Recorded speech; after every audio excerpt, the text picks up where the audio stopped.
রাধে রাধে সবাইকে। ফাইনালি আমার কাছে গ্রিন কালারের চুড়ি কিন্তু এসে পৌঁছেই গেল।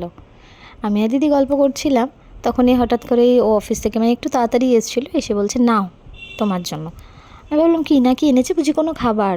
তো যাই হোক, আমি প্যাকেটটা খুলে দেখলাম চুড়ির বক্স। আমার মনেই হলো যে তাহলে আমার সাবানের চুড়ি চলে এসছে। তো যাই হোক, আমি আশা করেছিলাম যে নর্মালি যেমন গ্রিন কালারের চুড়ি হয় ওরকমই কিছু হবে, কিন্তু খোলার পর কিন্তু আমার মনটা বেশ আনন্দ হলো।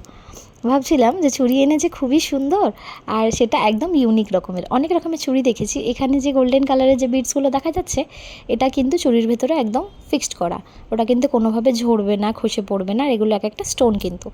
তো ও যা আনে মোটামুটি বেশ ভালোই আনে, তো আমি দেখে খুবই খুশি হলাম। গিফট পেলে কে না খুশি হয় বলো? তো যাই হোক, আমি বললাম যে বুঝি তাহলে এটা আমি পরবো? তো তখন সে বললো যে না দাও, আমি পরাবার চেষ্টা করি, আমি পরাচ্ছি। তো অনেক টানা হেজড়া করে কষ্ট সৃষ্টে আমার এক হাতে পরাতে পেরেছে, আর এক হাতেটা বলছি না বাবা দাও আমাকে, আমিই ভাই পরে নিচ্ছি, নইলে কেটে কুটে যাবে, কাচের চুড়ি বলে কথা। তো দেখো আমার চুড়ি পরা হয়ে গেছে। হাতটা আমার কেমন লাগছে সেটা জানিও, আর like share comment and subscribe করে দিও। রাধে রাধে।